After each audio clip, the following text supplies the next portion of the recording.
Okay, welcome everyone to NAPC's Incorporating Art into Historic Districts. My name is Beth Johnson. I'm the Executive Director for the Cincinnati Preservation Association, and I will be serving as your moderator today. I'd like to take a few moments to get everyone oriented to this webinar platform. Like other platforms, you have access to questions and answers and polling functions, which are at the tab at the top right of your screen. If you'd like to minimize them, click the downward button. Click the downward button, downward arrow at the upper right corner of your screen. To bring them back up, there will be a blue chat button at the bottom right corner for you to click. To view today's presentations in full screen mode, hover over the presentation and click full. If you experience any technical issues, use the private chat function to send a message to the National Alliance of Preservation Commissions. This session is being recorded and will be available for on-demand viewing. As a registrant, you will automatically receive access to the recording a few hours after the session is completed. And now for a few housekeeping items. As you can see, continuing education credit instructions are listed on the opening slide. You can also find these instructions repeated throughout the presentation in the chat tab. We invite you to ask questions throughout the webinar. We will get to questions as time allows. To ask a question, please use the Q&A function. If someone else asks a question you'd like to hear the answer to, give their question a thumbs up or upvote, and it will move that question to the top of the list.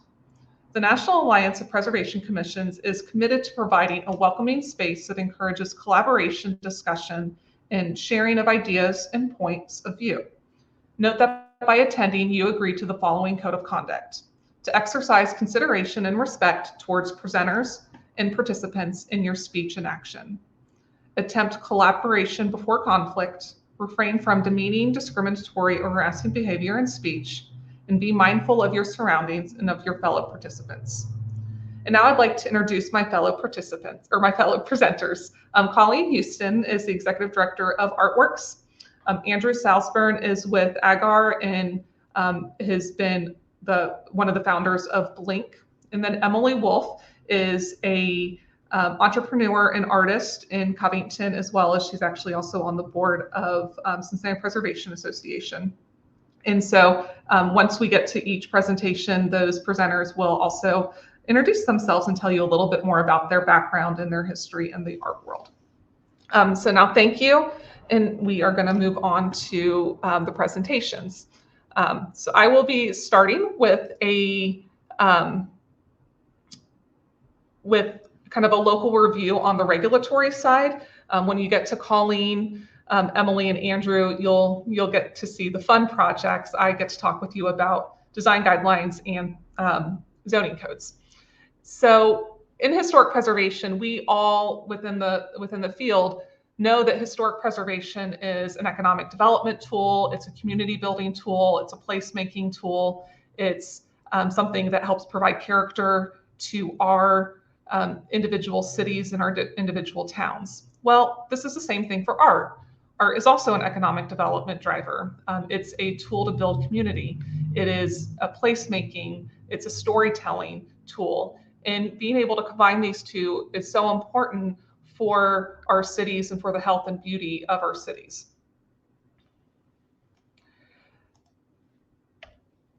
Cincinnati has had a really long history of being a center of creativity and artistic endeavor. It has a history of the community being a part and supporting the story of art within our communities. For example, back in 1927, when Charles and Anna Sinton Taft established an endowment for the foundation of the Cincinnati Institute of Fine Arts, and they asked Cincinnatians to match their endowment, which they did. And then to 2014, when the citizens of Cincinnati voted to have a tax levy to support the rehabilitation of one of our architectural gems, which includes lots of artwork and murals within the building with Union Terminal. And so Cincinnati art has been part of the story, continues to be part of the story, and it's a major part of our identity as a community. And so public art is community investment. Cities gain value through public art its cultural, social, and economic value.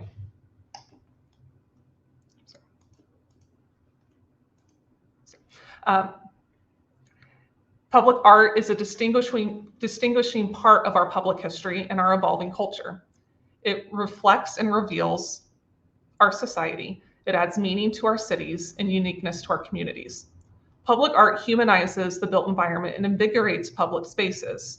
It provides an intersection between past and present and future, between disciplines and between ideas. Public art is freely accessible. The merger of art and preservation is also a convincing and provocative catalyst for economic development. The presence of artists at work in communities, especially in neighborhoods that have experienced disinvestment, sends a strong message that these places are valuable, vibrant, and worth preserving. These architectural interventions are also a powerful act of decentralization, taking art from the privileged urban centers and bringing it into everyday spaces where people live.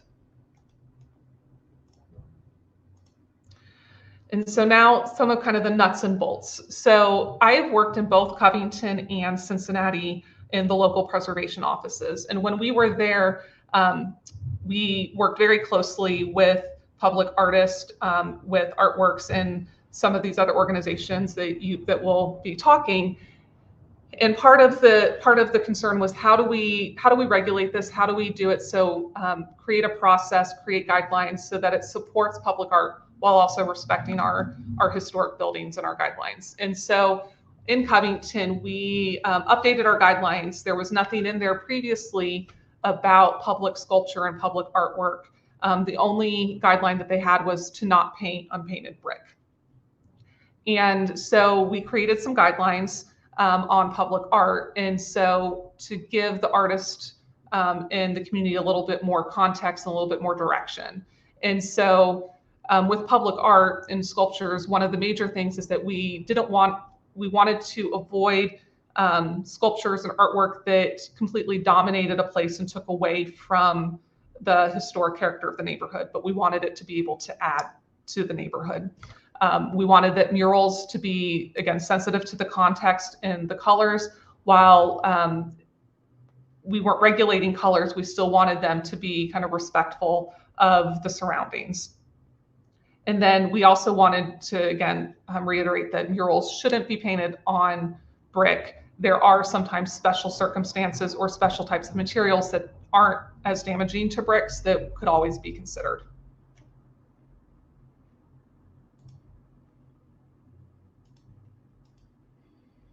And then Covington actually recently also updated its zoning code, and it's now called their land development code. And so previous to this, there was actually no definition of mural within their zoning code. And so given that that murals are something that are common within our cities, they wanted to make sure that this was dealt with appropriately and that there was actually a description and a definition of mural. And so that was an update that they were able to do to help make it a little bit more clear what is the difference between a mural and, say, a sign. And then in Cincinnati, again, very similar. We have, the not painting on unpainted masonry. However, we did create a way to have exceptions because we do unfortunately have buildings that have been lost that then do have sides of the buildings that were party walls that were brick that aren't in great condition, bricks that have been severely damaged that actually might benefit from having some sort of protective coating on it. We have a lot of walls that have been parged. And so we created these kind of exceptions of how to be able to determine if it would be appropriate to paint on that masonry or not. And so being able to create those guidelines then helps guide when you can look at a wall and determine if it is appropriate for that wall or not. And then similar to Covington, Cincinnati also has definitions of what a mural is. And so they have that definition within the definition section, but then they also do have another regulatory framework in that murals can only be on one wall of a structure. And so that is within actually their sign code within the zoning code. And so that does in a way, limit a little bit of where murals can go because it can only be on one side of a building. And so with this, then obviously comes some of the legal questions. And so one of the biggest questions that I think cities struggle over is a mural a sign or is it a mural? And how do you determine which one is each? So I have two murals here on the screen. The top one is an Artworks mural here in Cincinnati, and the bottom one is a mural on the side of a business in Covington. And so both Cincinnati and Covington do have definitions for what a commercial sign means. And it can be interpreted either very narrowly or on a kind of more broad.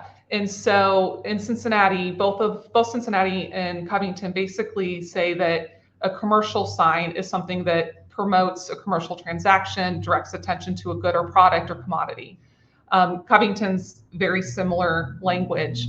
When I was in Covington is when the mural of the steamboat came in front of Covington in front of our city. And the biggest question was, well, the business is called the Anchor Grill. And so what part of this is going to be considered a sign and what part of it is a mural? Because obviously it's very large, didn't meet our sign code for size. And so what the city determined was that only the wording is going to be considered the sign and then everything else is a mural. And so we basically drew a square around the Anchor Grill that's right in the middle. And then that was what was counted as the size of their sign, not the entire wall.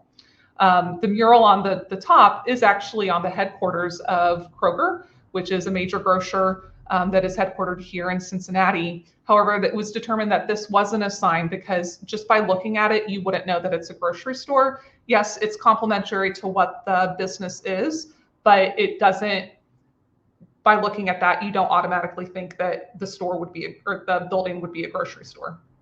So that is kind of how we've interpreted it. And in Cincinnati, we do also consider mostly if it's words is what we consider more of a commercial sign. We try to be pretty liberal when we look at the murals and what the content of the murals are compared to the buildings that they're being on.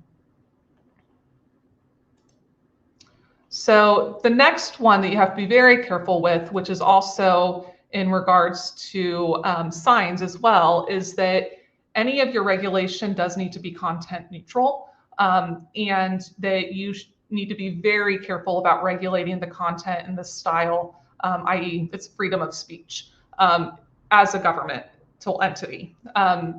Private property owners can, say yes or no to murals that they have on their buildings. So an example is in 2010, Shepard Fairey was here in Cincinnati doing a bunch of wheat paste murals all over the city. This was one that he put up in Covington, and it was directly across the street from an elementary school. Well, the community, a lot of people in the community were not happy. They thought that it was insensitive, given that there had been, given school shootings, and they complained really to the city. And the city was like, well, we can't control what the content is because it is content neutral. So we had to just say, is this an appropriate wall to put this mural up or not? And then it was ultimately the private property owner that said, you know what, I don't want to cause problems with the community. I don't want this to be an issue. And so they ended up painting over it. And so that was the private property owner's decision, not the city's. And so for a city, you just need to be very careful about regulating content as well as styles of the murals as well. I know that there are some historic districts that will regulate the style of artwork that can be in there. And again, you have to be very careful because it's very similar to when you are reviewing infill designs, guidelines, and new buildings, is that, historic preservation and infill guidelines are not about style. It's about context and compatibility. And so that is where you need to review, not necessarily style. And then graffiti is obviously another issue that comes up a lot within the public art world. And so, there's always a question, is it graffiti, is it murals, or is it street art? And all three have they're all very similar, but they do have kind of slightly different meanings. So street art is art that's depicting images for the public to appreciate, and it relates far more to so it relates more to kind of being a mural because it's about imagery and appreciation. It can be illegal, but it's actually more about promoting artistic appreciation, whereas graffiti is almost always illegal, and it's usually much more about marking territory or a specific artist or their name, not necessarily about an artistic expression. So one way that both Covington and Cincinnati have done to help, in a way, guide graffiti and street art to specific areas is that in Covington, they actually took some flood walls along the Licking River, and Artworks had already done a bunch of images on a lot of these kind of concrete places throughout the Riverwalk.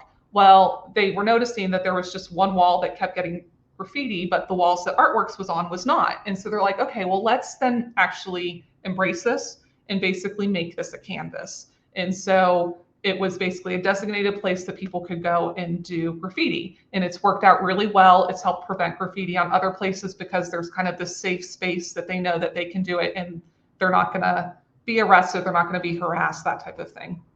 And then in Cincinnati, there is a overflow on a creek waterway that we have that sometimes the water is high, sometimes it's low, depending on obviously what the weather has been.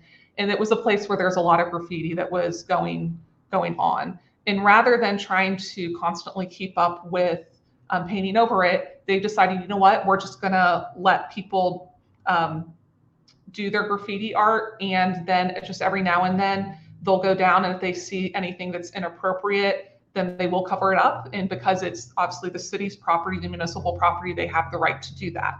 And so again, it's just created kind of a space that people know that they can go in and do their artistic expressions, do what they want to do. And so it helps prevent putting that graffiti on other places.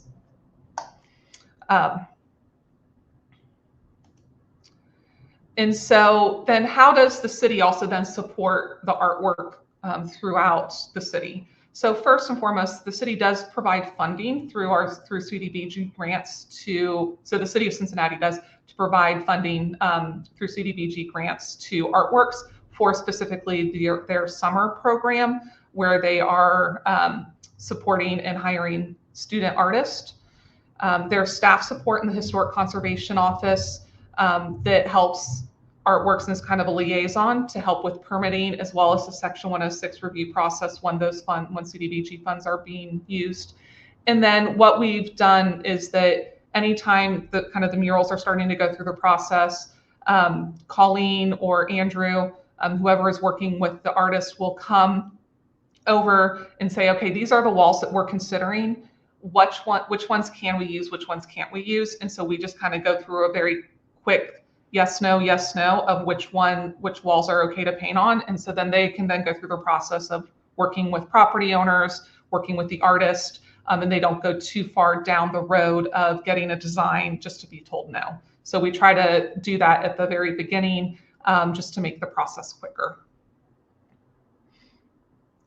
So now I'm going to, so I do see a couple of questions. So I will answer these just real quick since it's specifically related to the guidelines. So the first question was, does the Cincinnati standard for painted brick adhere to the NPS guidelines? Yes, it does, because we have outlined specific regulations of if there's so much damage to a brick wall, then that is when other treatments need to be there to help prevent further deterioration. But if a painted brick is unpainted, then it is a brick that was originally exposed, so not a party wall, then that can't be painted. So some of the other ones we'll save to the end. So I will now pass it on to Colleen with Artworks.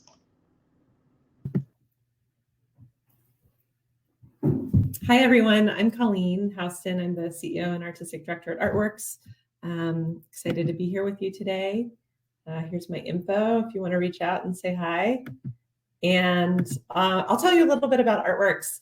We're a 28-year-old nonprofit in Cincinnati. We create community-driven public art that provides career opportunities for artists of all ages. In the very beginning of our history, we were focusing on employing teens in the arts, ages 14 to 18. And so we've expanded a great deal since those early days.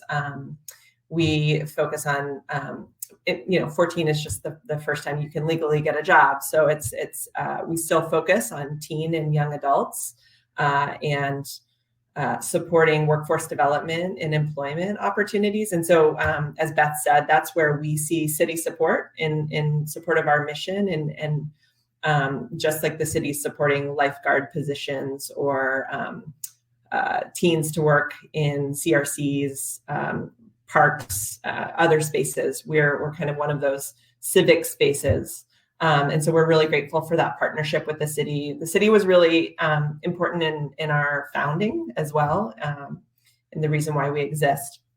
But I think our expansion into public art is what has been really extraordinary. And we've employed over 8,000 artists, nearly 8,000 artists at this point, and created thousands of works of art, public arts, civic projects, but about 300 large-scale permanent murals. So this is a little bit about our model. We every single project we do is in partnership with an entity in our community, and it's really community-driven. We support diverse artist employment, local artists. We do invite in national, international artists and a mentorship component. But we're really about driving our local economic impact by creating jobs, and all of that creates really powerful public art. And so we're like finally starting to brag about that a little bit, and I'm really excited to share more with you. So I myself was an apprentice when I was 18, way before we were doing like large public art projects. But I can just firsthand tell you how it builds a really incredible connection to place when young people get to work in a collaborative setting and work on a project that's so much larger than anything they could accomplish on their own. And it just builds agency, confidence, civic pride. And I think what we're so excited about is that we're investing in the future creatives of our city and building a real reason for them to stay in Cincinnati. These are some of the benefits of public art. There's a lot of research. There's more and more research happening all the time. We just got an NEA grant here in Cincinnati to look at the impact of public art. And so we're going to be partnering with the University of Cincinnati on that study. And so we're excited to have some new data to share soon, but it absolutely has impacted the impression of Cincinnati. People, the murals are the first thing they see. They create a sense of welcoming and belonging and inclusion, a sense that this is a culturally vibrant place. I can't tell you how many people have told me, like, oh my God, I moved here, and the first thing that I loved about Cincinnati were the murals. And so it's pretty extraordinary, because I can remember a time when there was only one mural in our downtown, and which I'll show you in just a little bit. A little bit about our public art journey. The Big Pig Gig was a project we did in 2000, and it was a temporary public art project. It was regional. So here in Cincinnati, we're just right across the river from Covington and Newport, Kentucky. And so these pigs flew across the river. You may have had a temporary fiberglass sculptural project in your community or a city near you, because they were very popular. Our project was inspired by the Cow Parade in Chicago, but it employed a lot of artists. It raised a ton of money for local nonprofits. It had a huge economic impact. And so it really was a proof point on what public art could do in the city, in the early 2000s. I just want to give a nod to city leadership and how important that is when you're building out a public art program. So in 2007, our mayor, Mark Mallory, who's pictured here, visited the city of Philadelphia and saw the murals there and realized that it was incredible for tourism, incredible for civic pride, incredible for beautification. And he said, wow, that city looks fantastic. Let's do that in Cincinnati. Let's do it in every single neighborhood. And more importantly, let's hire local artists and young people. And so the city has always been invested in employing young people, and they see it as a real strategy to curb gun violence and other social issues. We have, a lot of challenges in city, as a lot of communities do. And so, we give him the credit, because when you have good city leadership, that paves the way to create more friendly departments to work with creatives. So all the wonderful things that Beth said the city is doing, it's thanks to having, I think, strong leadership and a will to create that. So this is what we look like today. Cincinnati ranks in the top 20 most vibrant art cities. We're actually number 11. We would not have been able to do that without our mural program being a significant contributor, without Blink being a significant contributor. And we've also ranked as in the top 10 best cities for street art for 4 consecutive years. Well, we're already counting this year. The results come out tomorrow, but we're pretty sure we're going to be close to the top of the list. So that is really wonderful for Cincinnati. Our Mayor Mallory, who I mentioned, also got recognized for starting this mural program. He got a major award. So it's really put us on the map in terms of arts and culture.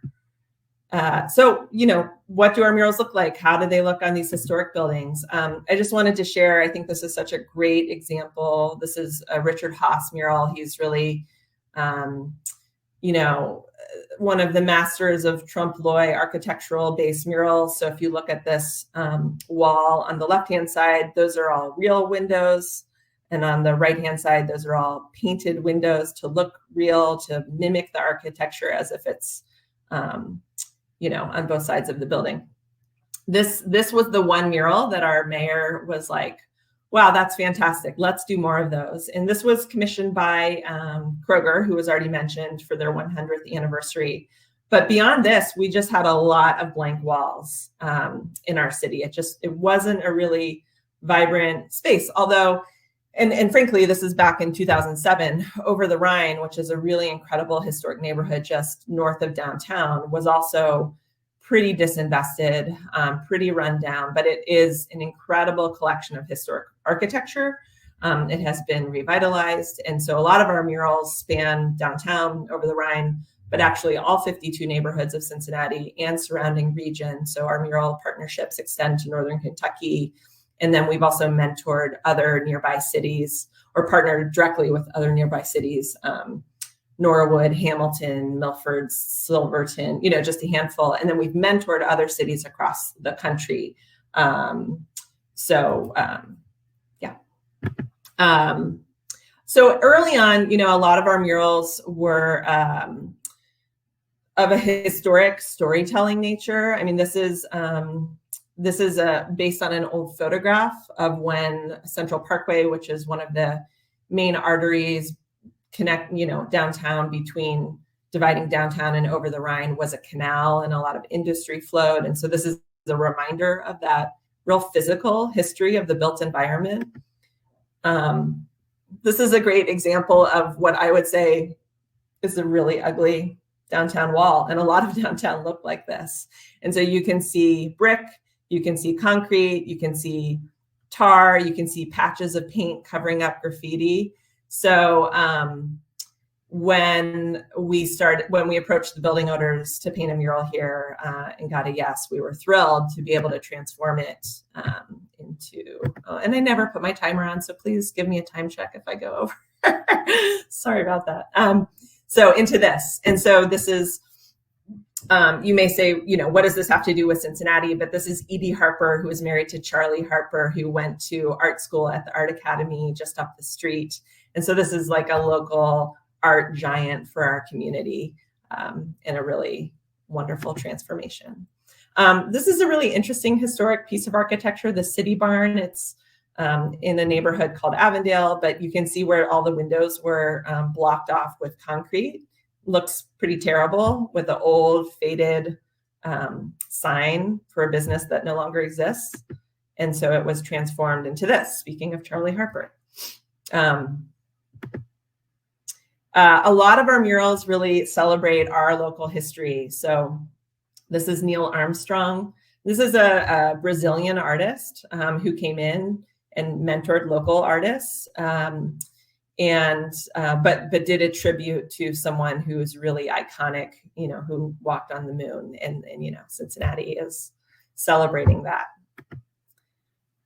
We've done a lot of partnerships with nonprofits. This is the YWCA, which celebrated their 125th anniversary. Anniversaries are big milestones, big moments, and murals are a way to celebrate and do some storytelling around that.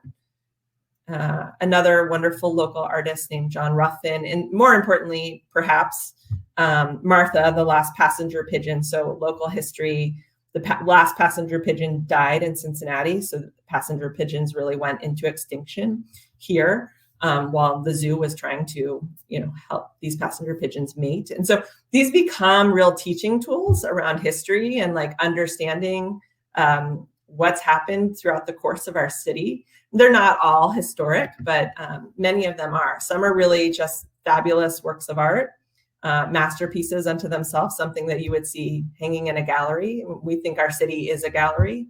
We embrace lots of different styles, lots of different artists. Again, Ezra Charles from Cincinnati, Rosemary Clooney, celebrating, iconic individuals. This one is a fun one. It's Henry Holtgrewe. We really respond to any request to kind of tell a story, celebrate someone. We did a whole mural series in our Brewing Heritage District, which is a northern part of Over the Rhine. So it's where a lot of breweries are in our city. And so there's a walking tour. You can go underground, experience the breweries, and then strategically placed art along that tour. This is on the side of Brookwood, one of our oldest creative industries, creating these gorgeous handcrafted tiles. And so really wanting to put some art on the exterior of their building to reflect what's inside their building. More contemporary, this is a partnership with our Contemporary Art Center. But what I wanted to share this one because there's so many ways that the murals play a really important role in Blink. And so Artworks was also a founding partner in Blink. And it's been, I think, the projections that happen on historic buildings, which Andrew will talk more about, and the murals that are brought to life, and sometimes there's performances in front of the murals, is really captured the hearts of our city. We also, will uplift social issues. This is called Faces of Homelessness, really to bring a sense of humanity to anyone experiencing being homeless. We have experimented with who paints a mural. So young people work side by side with Cincinnati police to paint this mural. And this is in a African-American community where police tensions are very high.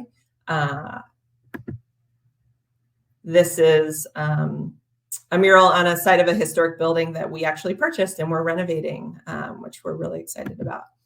And then we've also innovated. This is a growing living wall mural with a full irrigation system. I'll tell a quick story because there's so many historic preservationists in the room. There is a building called the Manse Hotel, which is in the Green Book. And so it's really significant in the neighborhood of Walnut Hills, almost torn down, was saved because this was built. And so this is now affordable senior housing. And so, the neighborhood said, we want a mural here to celebrate the history of the Manse, which we almost lost. And what I loved is, we hired kids who go to school down the street and they're like, we don't learn this history at school. We're learning this history by working on this mural. So that's pretty amazing.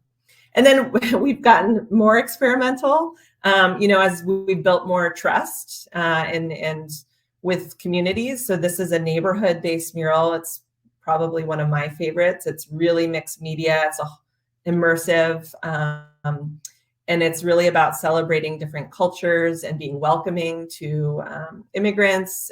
There's thousands and thousands of sculptural monarch butterflies as if they've just landed on the buildings. If you know about monarchs, they travel from Canada to Mexico and back. And so it's about migration being natural and beautiful.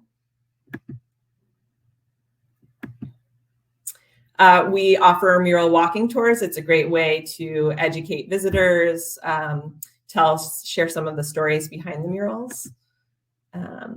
We do more than murals. We do sculpture, functional works. These are some sculptural bike racks. This is, one of those iconic sculptures that people love to take their pictures in front of. It's right where Cincinnati and Covington meet. We've done permanent light-based installations. This is actually on the side of the Cincinnati Art Museum. We've also done LED murals that are permanent. These are permanent light-based installations.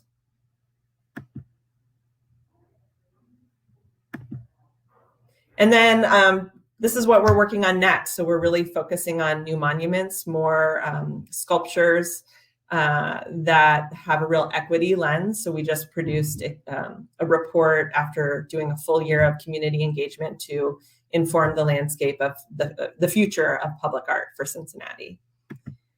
That is available on our website if you want to read it. It's a great read. And so, yeah, we're excited.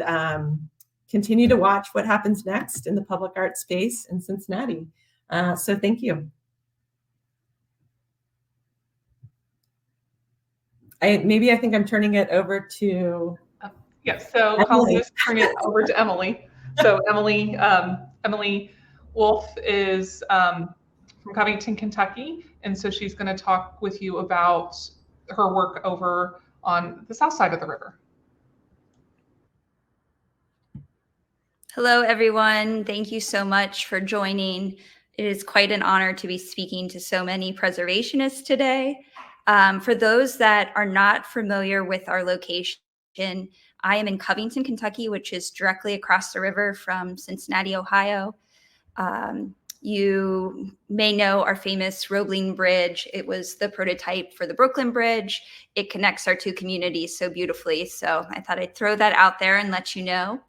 I'm going to be speaking to you about my more individual perspective of art in historic communities. I'm an artist, designer, mother, entrepreneur, restaurateur in Covington. And my experience with art and preservation started when we moved here 20 years ago. My husband and I purchased our first building. It was a Main Street building.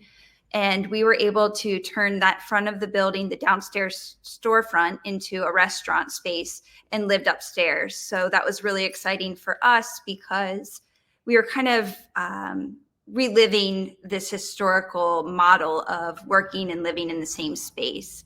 So that was a really fun place to start our journey as a family and as restaurateurs and preservationists. When we purchased our building, it was sort of a sleepy Main Street. It had not seen a lot of love in several years. This was right early 2000s. So I think the last time our building saw a paint job on the front was in the 70s.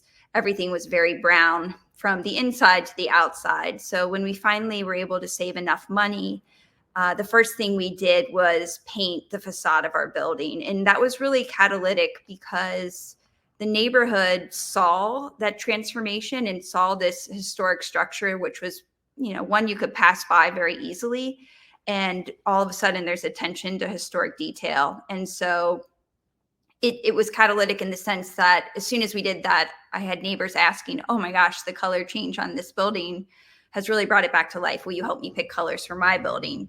So that was really fun. And sometimes I think we think about art and we think on this such large scale, but sometimes it's just as simple as color pops on historic detailing. one thing I like to do when I'm doing a design project is really channel the past. It helps guide decisions for future spaces. You can tell so much about a building or a property if you can dive into the records. So I was able to find this beautiful photo of the historic storefront. Obviously, we were unable to recreate the curved glass windows, but we were able to bring that wide open light back into the front of the restaurant space. And by doing that, I don't have a comparison photo here, but before it was very minimal light coming in the storefront. And when we were able to put in these new glass doors that actually open, so in good weather, the restaurant opens.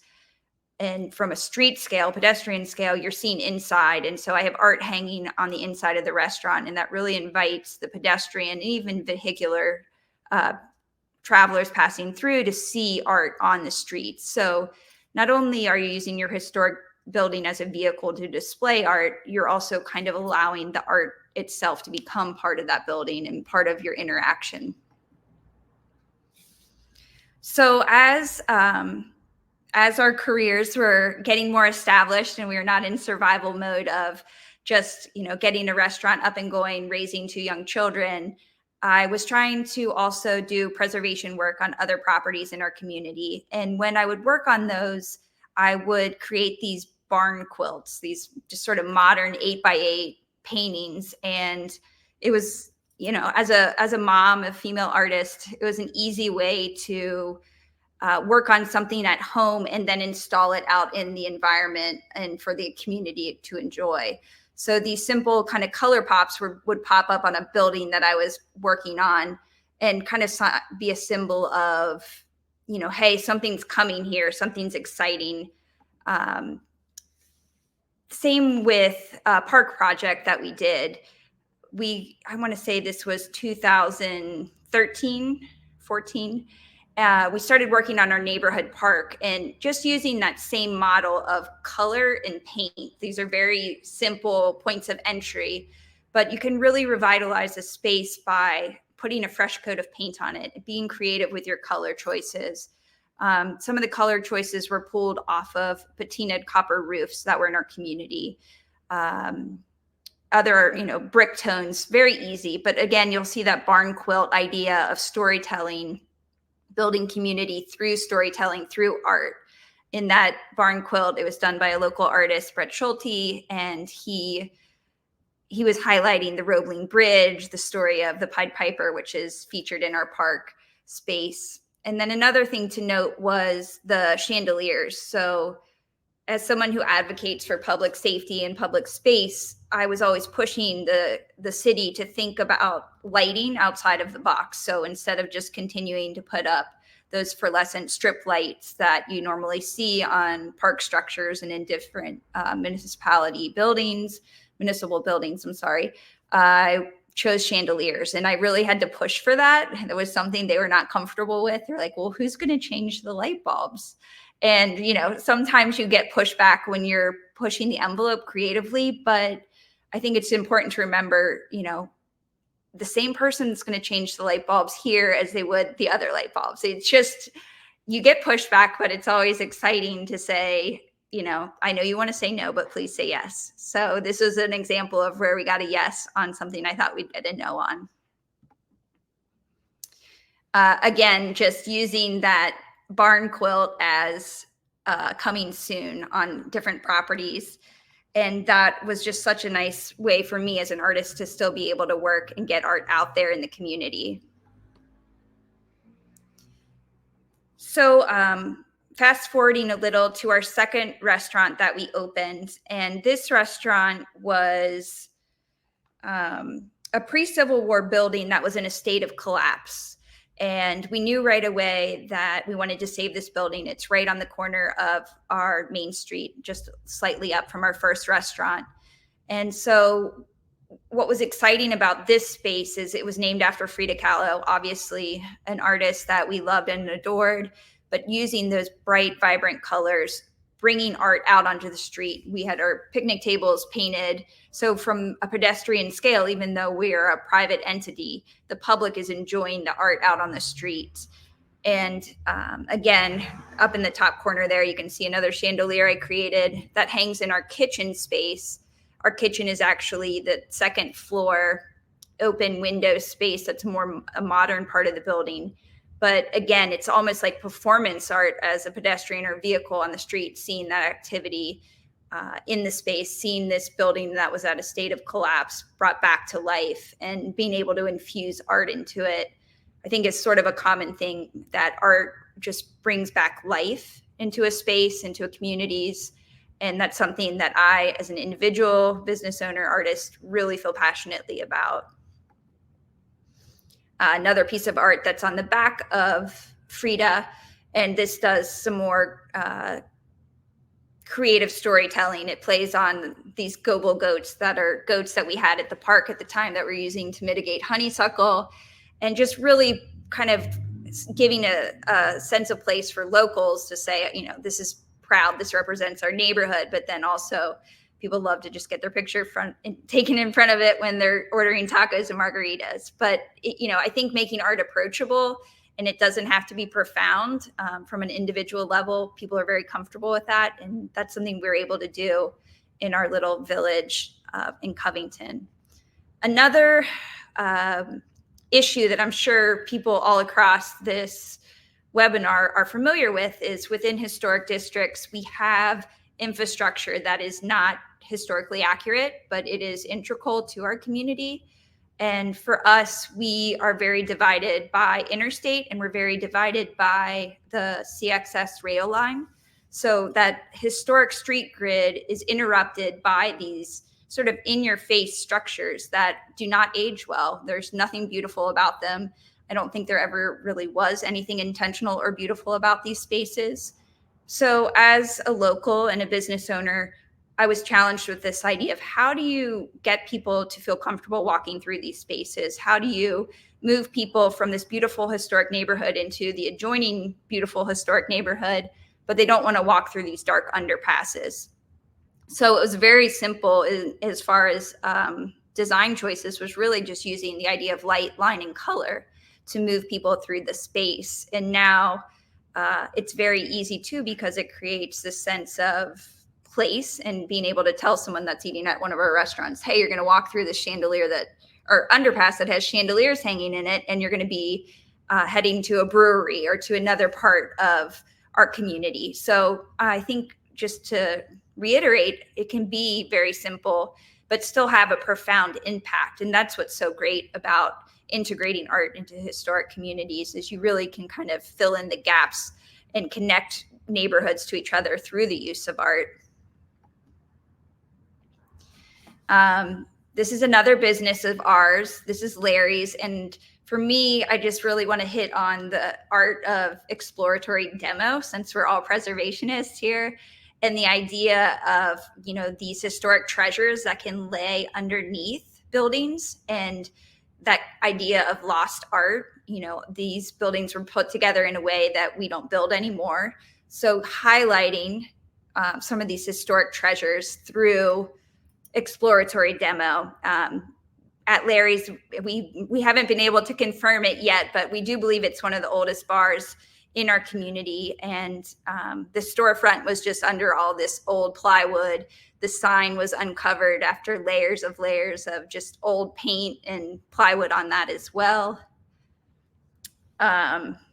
Also, always visit your archives. I think everyone here already does that, but it's such a treasure. And as an artist, I use it as a guiding light for future projects, to go to the archives, to find these old pictures and decide, oh, wow, you know, the scale of this sign is so large, let's play with that. Or, you know, it's scaled maybe for a mural. And so on the back of this apartment building that connects to Larry's bar, I put a mural in with my kids, and it just was sort of a turning point, because this was a very underloved intersection in an area that was very prominent in our opioid crisis. So to be able to kind of put some love into the corner and put this corner bar back into action with a neighborhood feel that's more current for what we're experiencing in our community right now. Another restaurant we opened, this was a pandemic project, and one that was really, really exciting, but also stretched me as a preservationist and a designer, because I'm used to dealing with these 1800 buildings. And this was a 1930s Standard Oil filling station. So obviously the adaptive reuse from turning this from a filling station into a restaurant, has its own parameters there that are very hard to work within. But the one lucky piece of this was I was able to connect with Butch, who was part of this garage story since his childhood.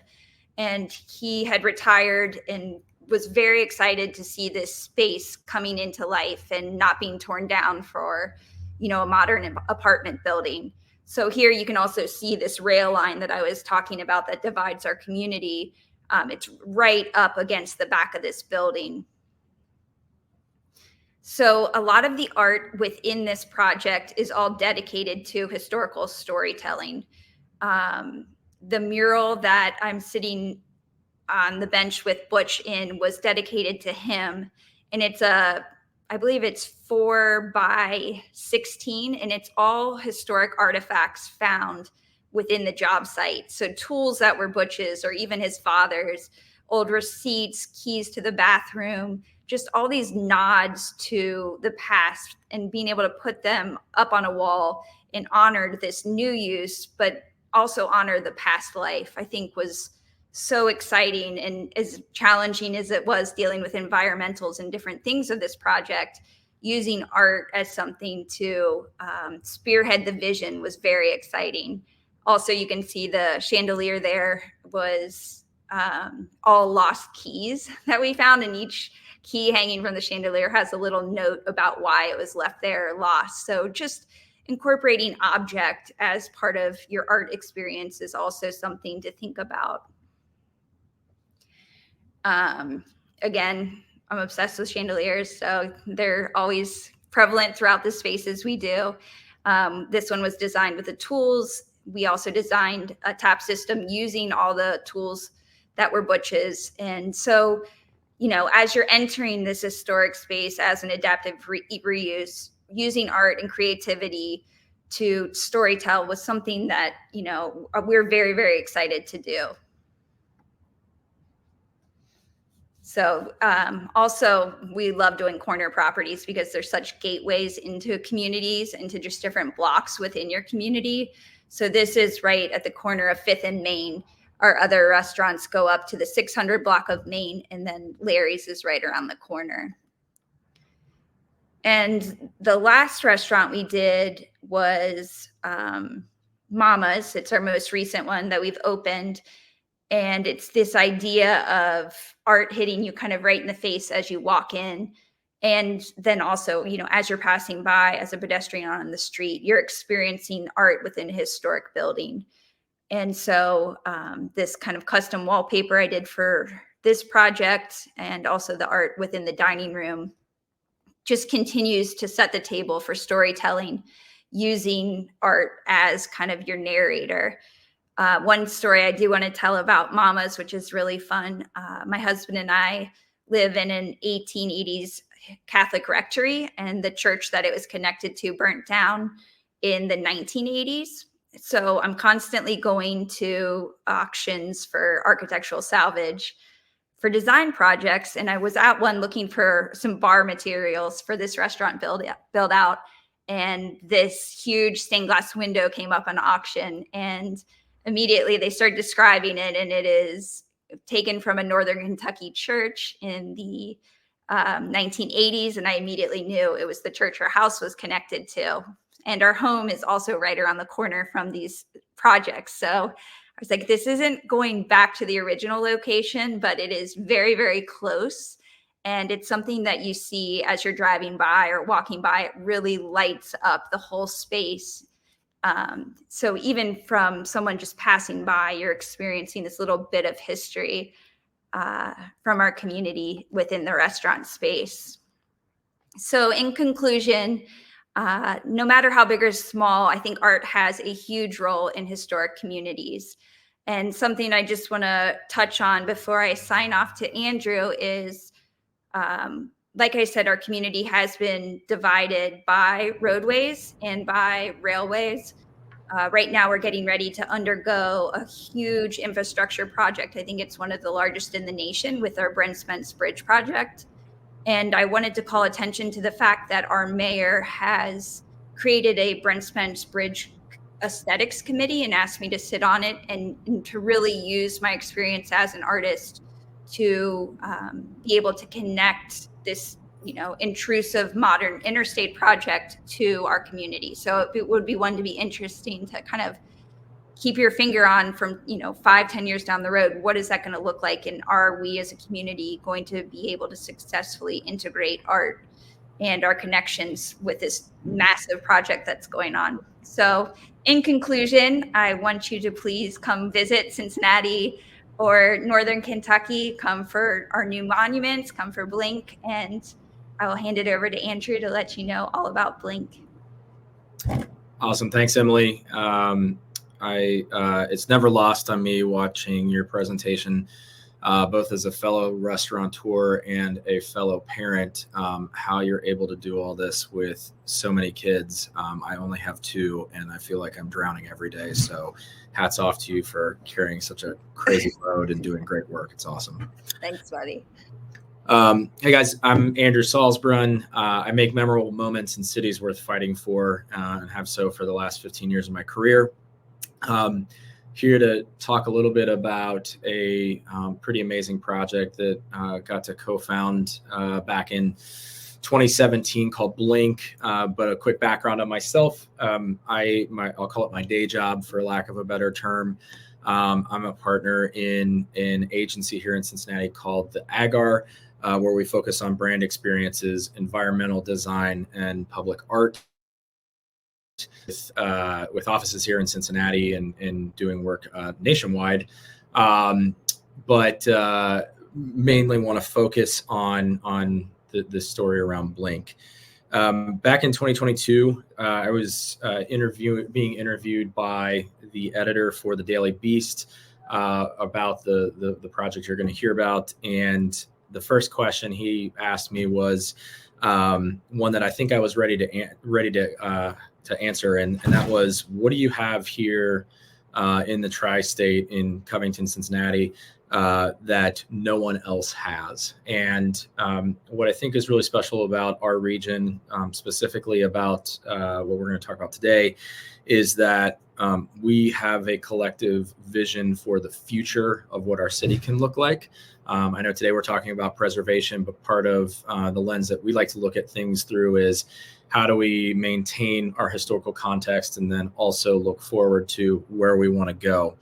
And that vision we had for our future city really came down to the opportunity that we created back in 2017, where we took a large-scale free public art event, and for 4 nights we're able to point everybody in our community in the same direction for a shared moment of public art.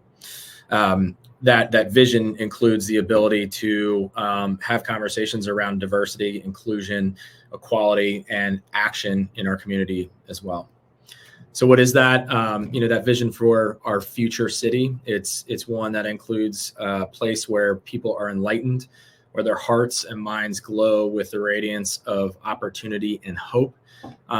It's a place where light shines from their hearts, and that proceeds to remove the ignorance of darkness, ignorance of poverty from the community, and that we come together to celebrate that collectively for all the world to see.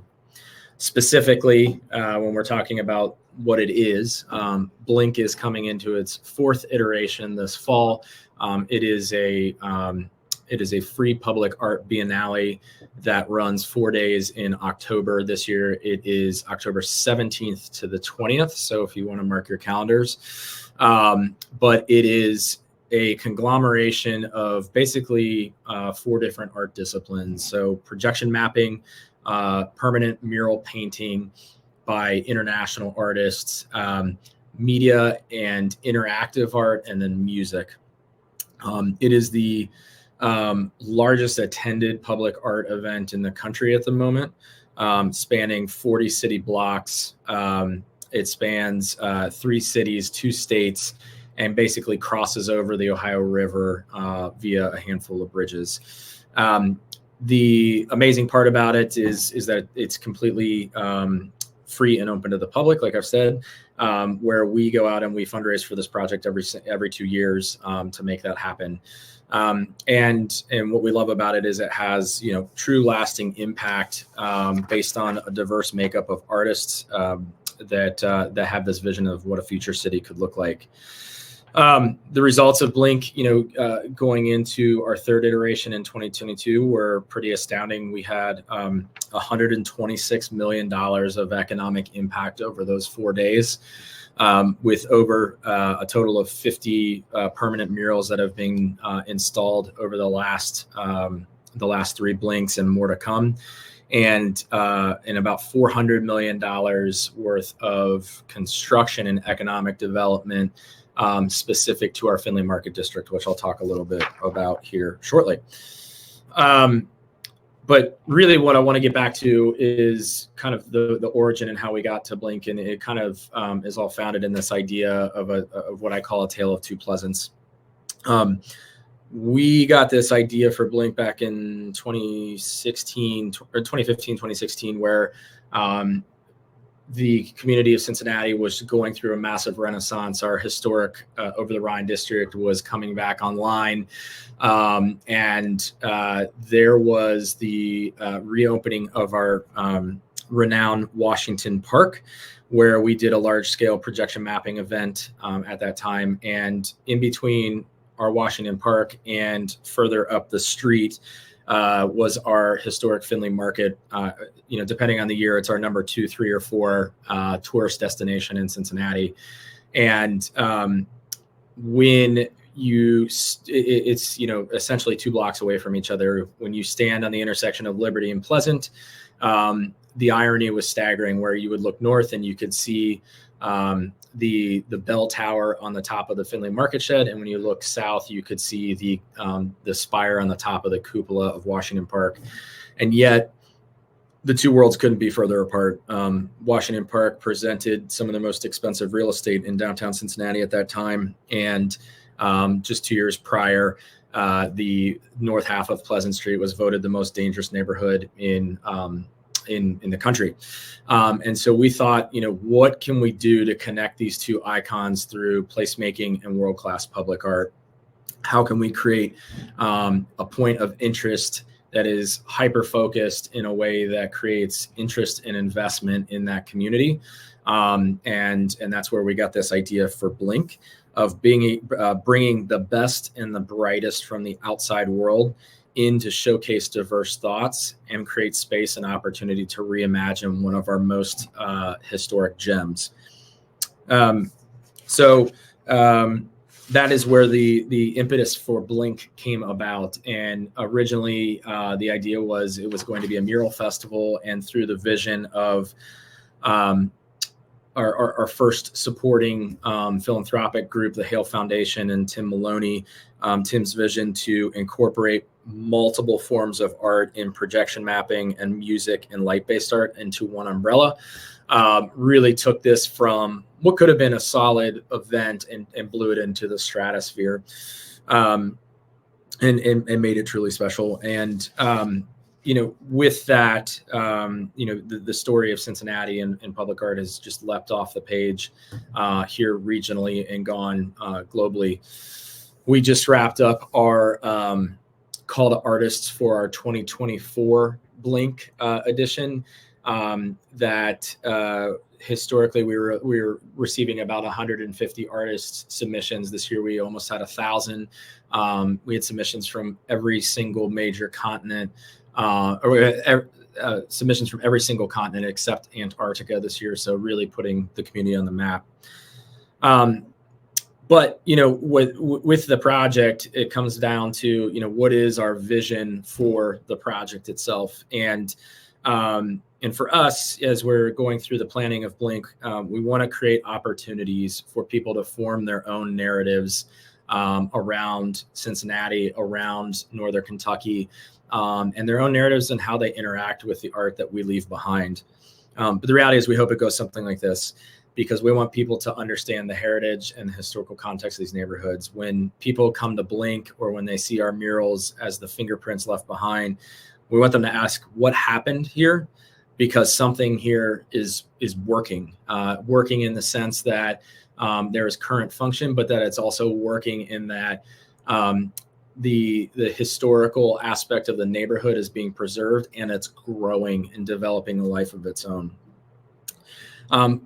But it brings about the other question too, in these old neighborhoods, is why should somebody care about a building that's 150 years old, a building that most of the time does not make economical sense to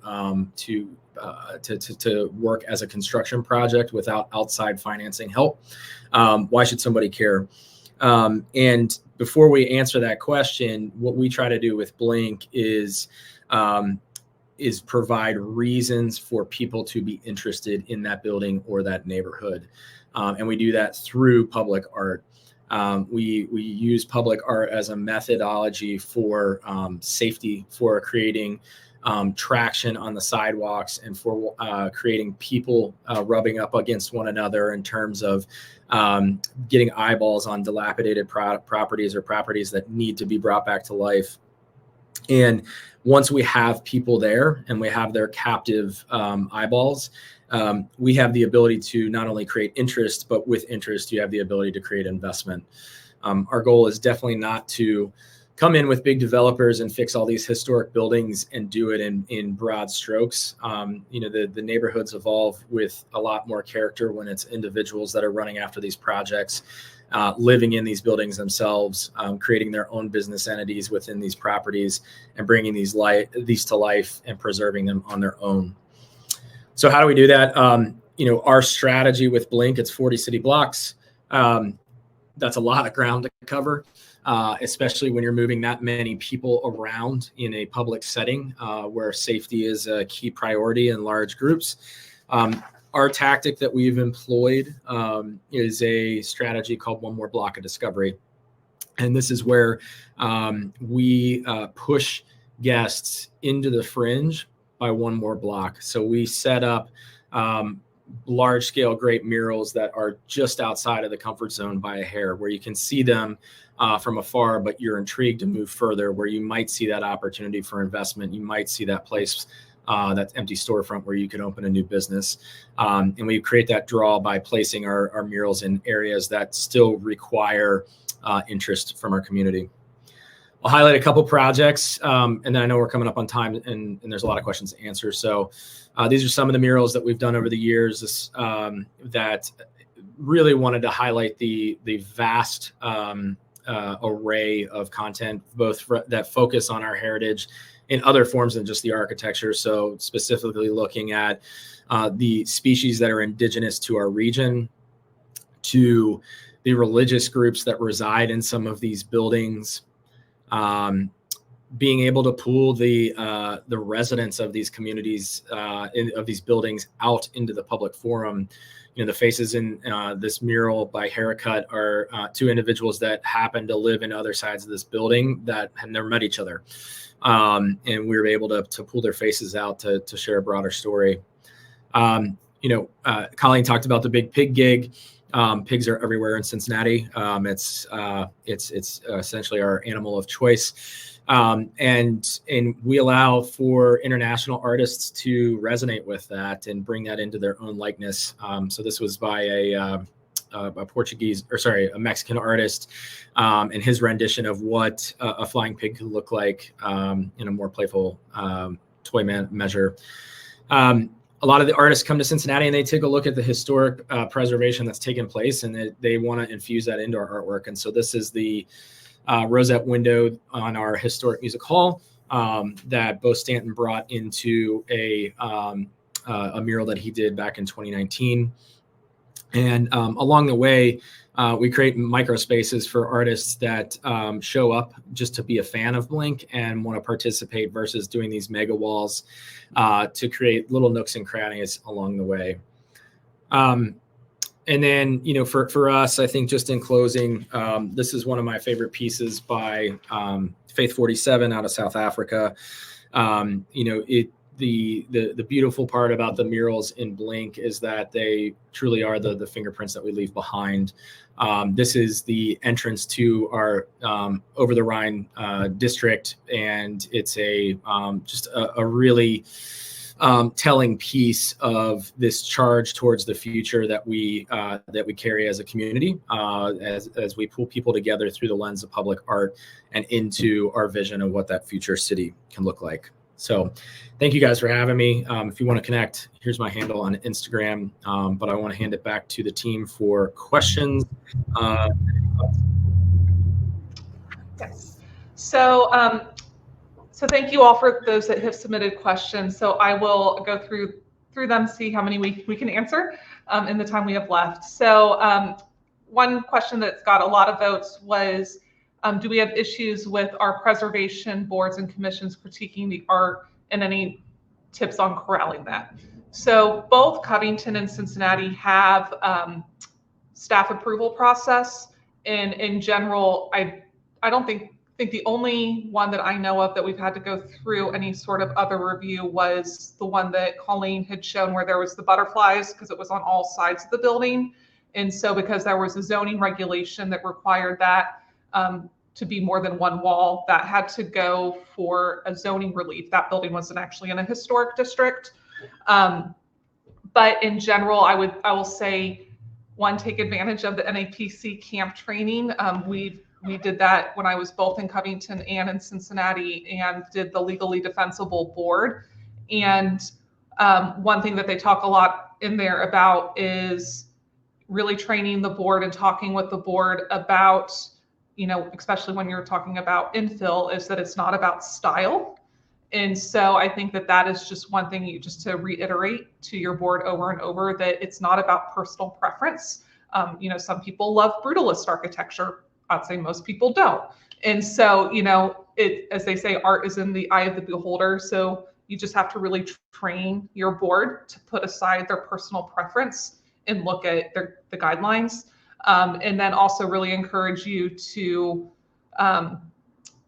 make sure that you do have staff and board reviews, and determine if in your city and your preservation ethic for your city, if murals and artwork would be something that would be best served at a staff level rather than a board level. So then another question is about ghost signs and how we determine whether those should be preserved or painted over, because I know we did have one with the Charlie Harper one where there was a ghost sign. And so, yes, it is one doing research on those buildings and determining if that sign is historically connected with that building. We do have a lot of ones that were almost just like billboards with businesses. And so there's some that will have 5 or 6 of that same ghost sign all over, because it was more of a billboard and not connected to the building. And then we're very lucky here in Cincinnati, we actually have the American Sign Museum. And so Todd, the director of that, founder director of that museum, has been a wealth of knowledge for us about, one, how to treat ghost signs, how to preserve them, how to restore them, and as well as the history of individual ones within Cincinnati. So use your resources that you have in town as well. So that is one. And then this one, I'll see if Andrew or Colleen or Emily have you guys worked with the PVC vinyl printed stickers? Can you speak to those, and kind of what the question was?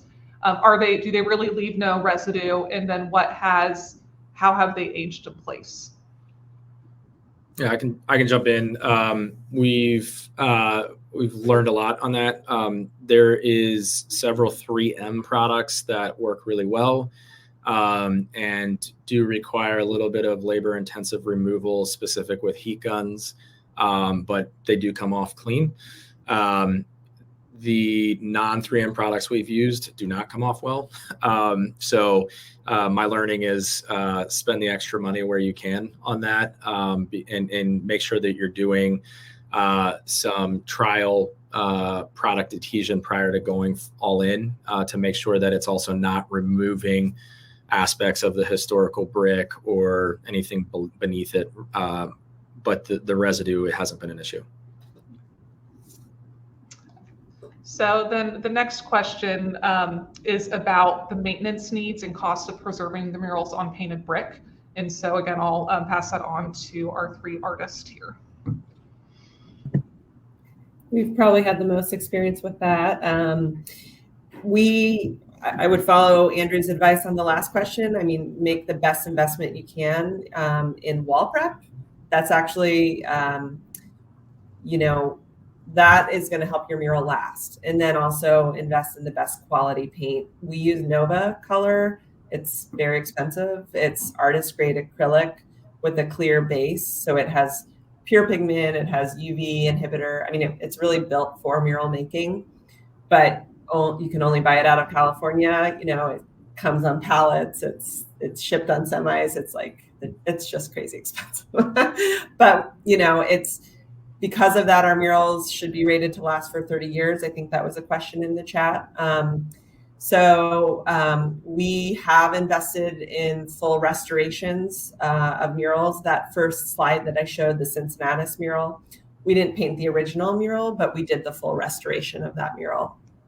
And it's frankly as expensive as painting the mural initially. I mean, it is costly, but I do, for us, this is an economic investment, and we're creating jobs every step of the way, and vibrancy, creative vibrancy across our city. So it's absolutely worthwhile.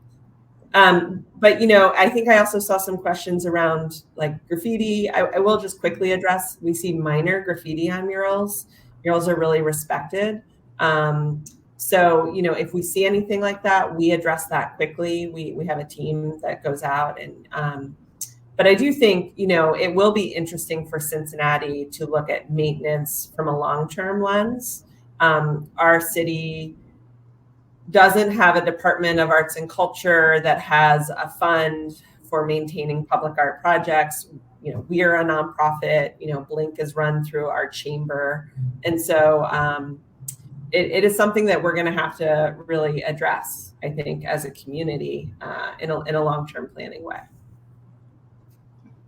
Great. I don't know, did Andrew or Emily, did you have anything to add on that question? No. I'm good. Sorry. Good. So then the next question was about the CDBG funds that we talked about.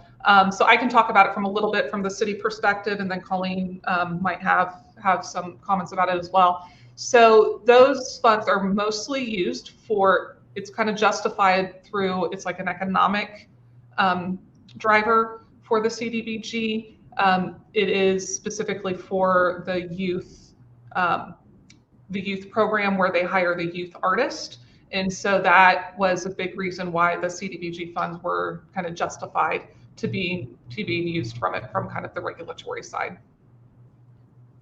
So Colleen, I don't know if you had anything else to add. I mean, I think we're completely unique in the nation with our approach to mural making. I think if your communities have a city Department of Arts and Culture, or you can advocate for some funding. Many communities do. So in fact, many cities that have those departments also run the public art programs and run the call to artists. So we just do it differently here in Cincinnati. But yeah, I mean, in terms of funding sources, Blink, Artworks, I mean, we go after corporate sponsorships. I mean, Artworks, we fundraise from individuals. We have,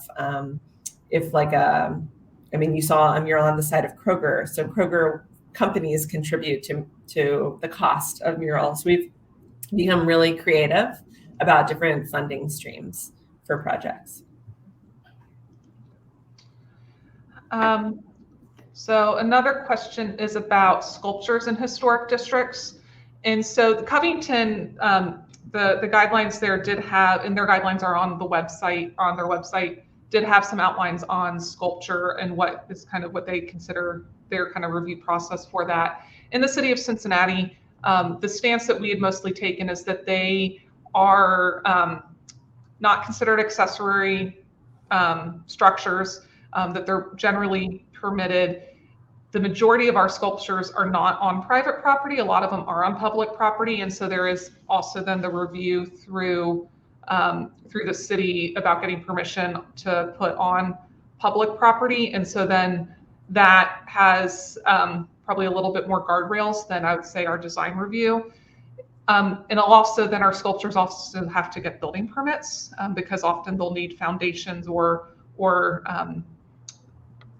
something, there's, because it's an actual structure. And so then through that, obviously it goes through our building review process as well. But in regards to what the sculptures can be, we do not have, again, it's content neutral about what the sculptures are. So that is usually, left up to the artist. I will say, we have not, in my experience in 16 years in working in this region, we've been very lucky that because we do have artworks and Andrew and Emily leading these efforts within their communities, and they're such community focused, where the community is so engaged with it, that we have not really had any controversies in regards to the artwork. The only one that I know of that I've been since I've been here has been the Shepherd Ferry one in Covington, which was, I feel, probably dealt with as appropriately as it could be at that time. And so we haven't really had that issue of controversy in regards to the artwork, other than people just saying they don't like artwork or they don't like that specific style, but we haven't had any issues with content issues. Emily, do you want to talk about CSX and if your experience in working on those projects underneath the overpasses? Sure. I did want to also say that I've used CBDG funds when we did our park project. So, if your municipality has a park space and you could incorporate art into that, that's a great place to really advocate for use of those funds. As far as the underpass project, that was very tricky because I was working with our city and I had gotten permission from the city to do this work, and then had meetings with CXS where, the response was just go ahead and do it. Don't make any structural changes. So there was no issue with painting. The issues came up when I switched out the light fixtures.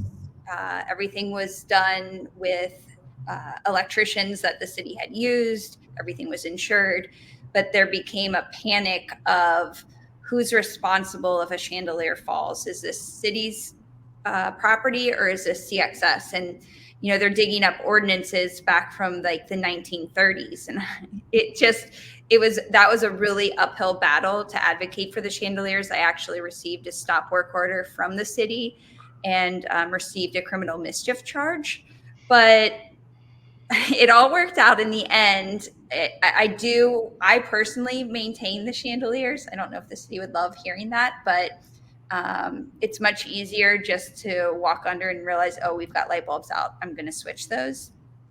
If I was to do it again, I think I would have a maintenance plan in place that was more protective of myself as an artist, but also really laying out the responsibilities within public works, or if it's CXS or the Interstate Department of Transportation, having that all hammered out for future projects is definitely a lesson learned on that.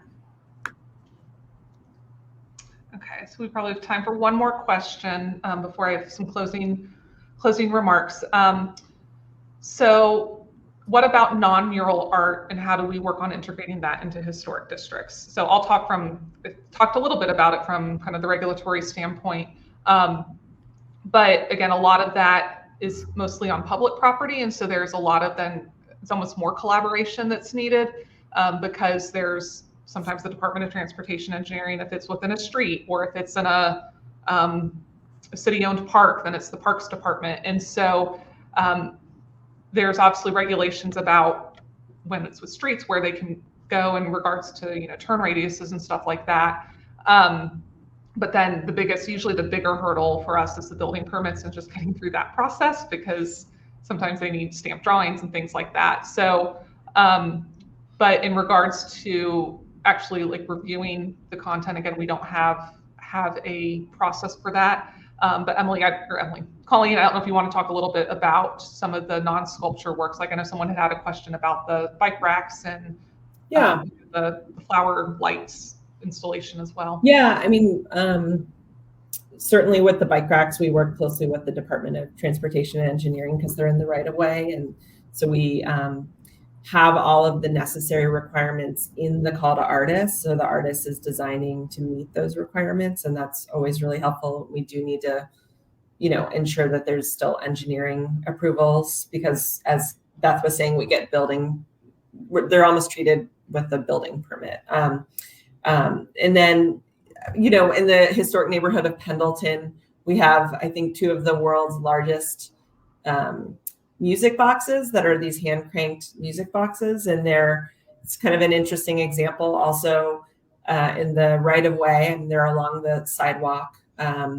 We were able to get an NEA grant, and I think we had a brand new casino being built in the city, and they were investing in the neighborhood and putting a nice new streetscape in. And so we're just able to leverage kind of different pockets of funding and did a national call to artists, but really require that national artist do lots of local community engagement. And so they worked with Brookwood Tile and had custom tiles made. They did tons of research to find songs that were appropriate in each of the music boxes. They worked with Verdun Bell, which is right on the street, to actually fabricate the music boxes. And so it was really fascinating.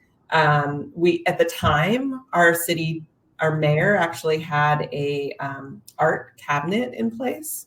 And so we did have to kind of go over a really detailed presentation of the final proposal to that cabinet as like an extra layer of review. But mostly work closely with the departments that Beth mentioned on all the permitting and reviews. And on that project, we allocated $10,000 for maintenance, and then we gave it over to the community council. And unfortunately, the projects do need maintenance, and I don't know, the community council never maintained them to my knowledge. So that's like just one of those, would we do that again? I don't know. I mean, Andrew, I don't know if I'm not going to put you on the spot, but Andrew has a lot of involvement in that community, so he could have more insight there. But, it's just, those are the sticky things you have to like navigate with public art. We should talk offline. I've got right, not in front of 500 people. Well, we are at the end of our time, so I just have a few closing remarks. First, thank you everyone for attending today's webinar. We're really excited to share with you the story of art here in Cincinnati and Covington. It is such an integral part of our community and I hope you can tell how proud we are of art and how we've been able to be very collaborative in how we do it. If we didn't get to your question, please don't hesitate to reach out to the presenters via email. You can find our contact information on the webinar landing page. NAPC will continue to offer webinars like these at no cost to NAPC members. If you're not already a member, please, we encourage you to join for free access to these training opportunities along with other great benefits. You can find more about all of the programs and resources NAPC has to offer in the handouts tab. And then all attendees of today's live session will automatically receive a certificate of completion via email later this afternoon. If you do not see it by Monday morning, please be sure to check your spam and promotions folders. If you're watching this webinar on demand, you will automatically receive a certificate of completion when you complete the recording. So again, thank you so much for joining us. We hope that you learned some things that you can incorporate into your community, and most of all, I hope you were inspired by the amazing work that these three artists here are doing by themselves, with their organizations, and within our communities. So thank you all so much.